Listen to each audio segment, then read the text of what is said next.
안녕하세요. 까치살모입니다. 오늘은 여러 가지 이야기를 할 건데요. 그 중에서도 사우디에 대한 우리 방산무기 수출 이야기를 해볼까 합니다. 왜냐하면 올해 예상되는 사우디에 대한 무기 수출량이 상당히 많기 때문입니다. 그 전에 앞서서 이집트에서 시행되고 있던 K9 자주포의 국산 천마력 엔진에 대한 내구도 테스트가 끝났다고 합니다. 이 테스트는 2023년부터 작년 12월까지 시행되었고 총 1만 킬로미터에 달하는 각종 환경에서의 주행 테스트가 이루어졌고 최종적으로 우리 엔진이 이 테스트를 통과했다고 합니다. 그래서 올해 하반기부터 이집트 수출용 K9 자주포의 생산이 이루어질 거라고 합니다. 결론은 드디어 국산 엔진이 무사히 이집트에서의 테스트를 마치고 생산에 들어가는 것이네요. 그리고 아마 이건 이집트에 대한 판매로 끝나는 것이 아닌 주변국들의 K9 구매로도 이어질 것입니다. 상당히 반가운 소식이 아닌가 합니다. 그리고 루마니아가 올해 대략 4조 4천억쯤 하는 장갑차 도입 사업을 시작하는데요. 여기에 한화가 레드백 장갑차로 출사표를 냈다고 합니다. 이 사업은 루마니아가 대략 300여 대의 장갑차를 대략 30억 유로에 도입하는 사업으로 이 사업의 대표적인 후보로는 독일 라인메탈사의 링스와 BAE 시스템즈의 CV90 장갑차, 그리고 제너럴 다이내믹스사의 아스코드 장갑차입니다. 전부 쟁쟁한 후보들이지만 여러분도 알겠지만 루마니아는 우리나라의 K9 자주포를 구매했고 현재 흑표전차의 구매 가능성도 상당히 큽니다. 거기다가 루마니아는 우리나라 무기의 현지 생산 거점으로 폴란드가 아닌 자신들을 선택해 주길 바라고 있고 당연히 장갑차에 대한 현지 생산 공장도 노릴 것입니다. 그래서 이 사업은 우리 레드백 장갑차가 될 가능성이 높고 현재 루마니아는 대략 30억 유로로 300대의 장갑차를 도입하고 싶어 하는데요. 결론은 대당 150억 정도의 장갑차를 공급받고 싶은 것입니다. 그러나 이 가격에 공급 가능한 장갑차도 우리 레드백뿐일 것입니다. 왜냐하면 링스 등 다른 후보들은 절대로 30억 유로로 300대를 구매하지 못합니다. 그래서 이 사업은 우리 레드백 장갑차가 될 가능성이 상당히 높은 사업입니다. 아마 당연히 사업의 규모상 이것도 루마니아 현지에서 생산하길 바랄 것이고 단순하게 루마니아에 대한 공급분뿐만 아니라 유럽의 다른 나라에 대한 레드백 장갑차의 공급분도 루마니아에서 생산하기를 원할 것입니다. 그렇기 때문에 이런 조건들을 전부 들어줄 수 있는 건 우리나라뿐이고 그래서 아마 이 사업은 우리 레드백이 따낼 가능성이 상당히 높습니다. 그래서 이 사업도 아마 우리 밀리터리 매니아들의 관심을 앞으로 상당히 많이 받게 될 것입니다. 그럼 다시 사우디 문제로 돌아와서 올해 사우디에 수출될 것으로 예상되는 무기는 무엇이 있느냐라고 했을 때 우선 3가지 정도입니다. 아마 세부적으로 들어가면 더 많겠지만 우선 크게 봐서는 3가지입니다. 하나는 BO2입니다. 그리고 두 번째는 타이곤 장갑차입니다. 그리고 마지막으로 갑자기 급하게 부상하고 있는 게 KF-21 보라매입니다. 우선 BO2 사업인데요. BO2라는 건 어디까지나 한화가 붙인 명칭이고 정확히 진짜 이름은 아직까지도 알려져 있지 않습니다. BO2는 바로 사우디의 빈살만이 추진 중인 비전 2030에 따라서 한화의 지원으로 사우디가 개발하고 있는 대공 장갑차인데요. 사우디는 비전 2030을 통해서 자국군용 무기의 50%를 국산화하겠다고 하고 있기 때문에 그 차원에서 이루어지고 있는 것입니다. 그러나 사우디에 높은 기술력이 있을 리는 없기 때문에 결론은 실제로는 한화에서 개발해 주는 것이고 그래서 작년에 제가 BO2에 대해서 한화가 선보인 최신 모델을 설명하기도 했었죠. 그런데 이 BO2가 올해 개발이 완료되고 생산에 들어갈 모양입니다.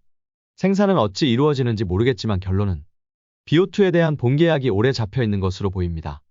그래서 우리는 조만간 BO2의 실물을 실제로 보게 될 것 같습니다. 그리고 두 번째는 바로 타이곤 장갑차인데요. 사람들 사이에서는 아직도 K2 흑표전차가 사우디에 수출될 거라던가 아니면 이미 수출되었다는 이야기가 나오고 있는데요. 제가 전에도 분명히 말했지만 사우디에 대한 흑표 수출 이야기는 낭설에 불과하고요. 현재 조만간 실제로 사우디에 수출될 것으로 예상되는 기갑 차량은 바로 한화의 타이곤 장갑차입니다. 현재 이 사업은 여러 나라의 후보가 있었지만 지금은 중국산 장갑차와 우리 한화의 타이곤이 최종 후보로 남아서 경합 중이라고 하고요. 현실적으로 사우디가 중국산 장갑차를 선택할 가능성은 현 시점에서는 상당히 희박하기 때문에 이 사업은 사실상 타이곤이 확정이라고 해도 과언이 아닙니다. 그래서 바로 올해 이 사업에 대한 정식 계약이 체결될 것으로 보이고요. 원래 한화는 우리 정부의 돈을 받아서 지금 6륜인 타이곤을 8륜으로 개량해서 사우디에 판매하려 했지만 올해 계약이 이루어질 것으로 예상되고 있기 때문에 아예 개발비 자체도 사우디에서 공급해 줄 것으로 보입니다. 그래서 한화는 8륜의 타이곤을 개발하고 여기에 지뢰 방어력까지 올린 모델을 개발할 생각이고 이걸 바로 타이곤 EX라고 부르는데요. 결론은 사우디의 돈으로 타이곤 EX를 개발해서 사우디에 판매하는 계약을 올해 체결하게 될 것으로 보입니다. 현재 올해 사우디와의 기갑 차량 수주에서 예상되는 가장 큰 사업은 이타이곤 장갑차의 판매이고 결코 흑표 전차의 판매가 아닙니다. 그리고 이미 계약이 체결된 무기 중에 사우디에 대한 천공 조립이 올해부터 시작될 것으로 보입니다. 제가 전에도 이야기했지만 올해부터 UAE에 판매하는 천공의 조립이 정식으로 이루어지는데요. UAE뿐만 아니라 사우디에 공급하는 천공도 올해부터 조립될 것으로 보입니다. 올해 4사분기에 한화 측에서 사우디 판매분에 대한 천공 부품 공급 계획이 잡혀 있습니다. 그래서 사우디에 대한 천공 조립도 올해 4사분기부터 이루어질 거라고 합니다. 당연히 사우디에 대한 공급은 UAE에 대한 천공 조립과 판매가 끝나면 이루어질 줄 알았는데 예상보다 상당히 빠른 공급이라고 할 수 있습니다. 아무튼 이게 우리나라의 강점이긴 하죠. 빠른 무기 공급이야말로 우리나라의 큰 강점 아니겠습니까? 그래서 사우디에 대한 천공 조립도 올해부터 시작할 모양입니다. 그리고 세 번째는 보라매인데요. 원래 사우디는 우리나라의 KF-21에 관심을 가지고 있다는 건 이미 익히 알려진 사실입니다. 그런데 지금까지 알려지기로는 사우디가 관심을 가지는 건 지금 만들어지고 있는 KF-21 보라매의 블록1이나 블록2가 아니라 블록3라고 알려져 있었습니다. 실제로 사우디는 미국으로부터의 F-35 전투기의 도입이 좌절된 후에 스텔스기를 확보하기 위해서 혈안이 되어 있고 그래서 스텔스기를 도입할 수 있다면 어떤 나라와도 접촉을 하고 있다고 해도 과언이 아닙니다. 영국과 이탈리아, 일본이 같이 개발하고 있는 GCAP 6세대 전투기 개발에 참여하려고도 했지만 참여 국가가 늘어나면 이견 조율에 시간이 오래 걸려서 GCAP 사업이 지연될 수도 있다고 일본이 반대를 해서 사우디가 사업에 참여하지 못하기도 했었는데요. 최근에는 일본에서 총리가 바뀌면서 일본의 태도가 바뀌고 그러면서 사우디의 GCAP 사업 참여 가능성이 높아졌다는 이야기가 나오는 중입니다. 그리고 또 하나는 사우디는 터키가 개발하고 있는 칸 전투기를 100대를 구매하겠다는 이야기가 나오고 있기도 합니다. 칸은 터키가 개발하고 있는 5세대 스텔스 전투기이죠. 결론은 이게 다 사우디가 스텔스기를 확보하기 위한 노력의 일환인데요. 문제는 이 사업들 전부 다 문제가 있다는 점입니다. GCAP는 2035년에 첫 기체가 나올 거라고 이야기하고 있지만 엔진 문제 등 해결해야 할 많은 문제가 있기 때문에 정말로 2035년에 나올지 자체가 미지수이고 터키의 칸은 정말 지금 완전히 초보적인 상태인데다가 최근에 나온다던 CJ 2호기도 아직 등장을 못하고 있죠. 그래서 이 전투기도 실제로 제대로 개발이 될지 자체가 상당히 의문점이 큽니다. 이와 마찬가지로 사우디는 스텔스기를 확보하기 위해서 우리 KF-21에도 관심을 가지고 있고 그래서 블록3 개발에는 사우디도 참여할 거라는 예상이 많았습니다. 한마디로 말해서 사우디는 지금 자신들이 스텔스기를 구매할 수 있다면 어떤 사업에라도 참여하려 하는 태도를 보이는 중입니다. 그래서 당연히 우리 KF-21을 도입한다면 블록3가 될 것으로 예상되었습니다. 그러나 물론 당연히 사우디가 스텔스기를 도입할 때까지 신형 전투기를 구매하지 않는 건 아니고요. 분명 현 시점에서도 사우디는 새로운 전투기를 구매하는 사업을 진행 중입니다. 현재 사우디의 공군력을 보면 토네이도 전폭기 81대와 F-15C D81대, 그리고 F-15S 67대, F-15SA 84대, 유로파이터 타이푼 72대를 보유 중인데요. 이 중에서 지금 사우디가 교체해야 하는 전투기는 토네이도 81대와 F-15C D81대입니다.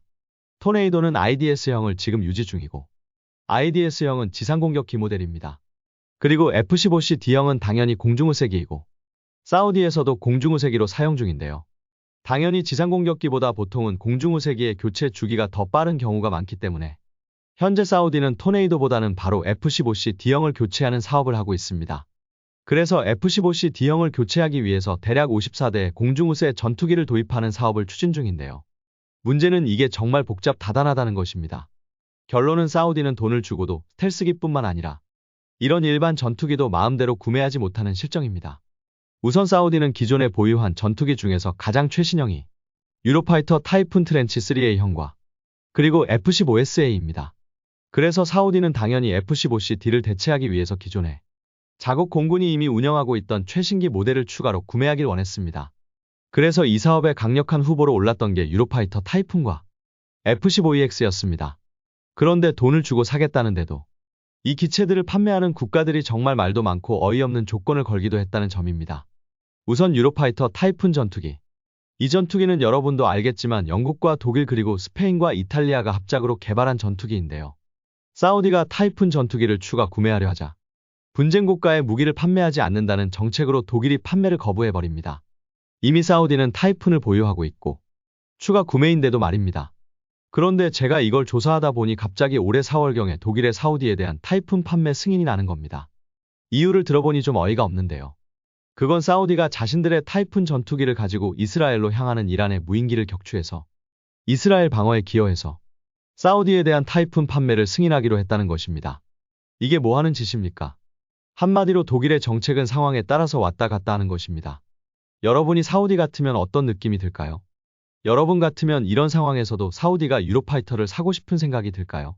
그래서 아무리 독일이 판매를 승인했다고 해도 사우디의 타이푼에 대한 구매 의욕은 상당히 반감된 상태입니다. 그리고 F-15EX 전투기는 과거 바이든 정권 때 사우디 기자 암살 사건 때문에 사우디와 바이든 정권의 사이가 좋지 못했고, 그래서 바이든 정권이 사우디에 대한 판매를 불허할 거라는 이야기가 있었습니다. 물론 지금은 트럼프가 정권을 잡았고, 당연히 트럼프는 사우디에 대해서 F-15EX를 판매하겠지만, 이것도 사우디로서는 상당히 짜증이 나는 일일 수밖에는 없는 게, 트럼프가 계속 대통령으로 있는 것도 아니고 어차피 4년 뒤에는 바뀐다는 점입니다. 그럼 그때 가서 또 미국의 말이 달라질 수 있는 것입니다. 결론은 유럽이든 미국이든 상황과 정권에 따라서 계속 말이 바뀌는 겁니다. 그러니 사우디가 이런 나라들로부터 전투기를 구매하고 싶겠습니까? 그래서 최근에 부각되던 게 바로 프랑스의 라팔입니다. 뭐 프랑스는 심지어는 중국과 러시아에게까지 무기를 판매하던 나라이고, 정치적인 것과 상관없이 무기를 잘 팔아주는 나라이니까요. 그래서 당연히 이 사업은 결론은 프랑스의 라팔이 될 거라고 저는 알고 있었습니다. 그래서 우선은 54대의 라팔을 구매하지만 최종적으로는 100에서 200대의 라팔을 구매할 것으로 알려져 있었습니다. 결론은 사우디는 F-15C D형 81대와 그리고 파나비아 토네이도 IDS 81대까지 해서 대략 160여 대의 전투기 교체 수요가 있기 때문에 이런 이야기가 나오는 것인데요. 한마디로 최근까지도 분명 이 사업에서 우리 KF-21은 거의 언급되고 있지 않았습니다. 그런데 갑자기 여기서 우리 KF-21이 등장을 합니다. 저도 갑자기 왜 이런 이야기가 나오고 있는지 모르겠습니다. 우선 KF-21에 대해서 처음으로 이야기 나온 게 사우디 국방부에서 우리 방사청과 카이로부터 KF-21에 대한 브리핑을 정식으로 받았다는 내용이 사우디 국방부 공식 트위터에 올라온 겁니다. 물론 이건 잘못 올라온 것이고 사우디 국방부가 자국의 무기 구매 과정을 공개하는 경우는 거의 없습니다. 그래서 당연히 사우디 국방부는 바로 이 내용을 삭제했지만 이걸 캡처한 외국 트위터들이 이 내용을 퍼나르고 있습니다. 뭐 당연히 브리핑을 받았다고 해도 무조건 구매하는 것은 아니고 당연히 사우디는 지금 전투기 도입 사업을 하고 있기 때문에 여러 가지 후보를 물망에 두고 검토해보는 수준이라고 저도 처음에는 생각을 했습니다. 그런데 이번에는 카이 쪽에서 이야기가 나왔는데요. 올해 카이는 대략 8조 원 정도의 수주를 목표로 한다고 합니다. 당연히 대부분은 FA50이고요. 그런데 분명한 건 올해는 카이에게 있어서 정말 중요한 한 해입니다. 왜냐하면 바로 올해 KF-21의 첫 수출이 기대되고 있기 때문입니다. 그런데 카이 측에 따르면 올해 수주 목표 8조 원 중에서 3조 5천억의 KF-21에 대한 수주를 기대하고 있다는 것입니다. 그리고 업계 관계자의 이야기에 따르면 바로 동남아와 중동에서 KF-21에 대한 수주가 있을 거라고 이야기하고 있습니다. 물론 동남아는 제가 이미 이야기했고 여러분도 잘 아시다시피 필리핀입니다. 지금 갈수록 필리핀에 대한 KF-21 첫 수주의 기대감이 커지고 있고 솔직히 필리핀에 대한 KF-21의 판매는 거의 발표만 남았다고 해도 과언이 아닙니다. 그런데 동남아는 그래서 필리핀인 건 다들 아는 건데 여기에 중동이 포함이라는 것입니다. 당연히 저는 올해 KF-21의 첫 수출은 필리핀과 함께 페루가 될 줄 알았는데 카이 측에서는 동남아와 남미가 아니라 중동을 이야기하고 있는 겁니다. 그럼 중동의 어느 나라가 갑자기 우리의 KF-21을 구매한다는 것일까요? 그게 바로 사우디라는 것입니다. 이미 외신에서는 발빠르게 카이 측에서 사우디에 우리 KF-21을 제안했다는 기사가 나오는 중입니다. 그리고 카이 측의 이야기대로라면 단순하게 판매를 제한하고 있는 것을 넘어서 이미 계약이 임박할 정도로 협상이 진행되고 있다는 이야기가 됩니다. 분명히 말하지만 이 사업은 우선은 54대 전투기를 도입하는 사업이지만 최종적으로는 사우디가 보유하고 있는 F-15C D형과 파나비아 토네이도 전부를 교체하는 게 최종 목적이기 때문에 최대 160여 대의 전투기 교체 사업입니다.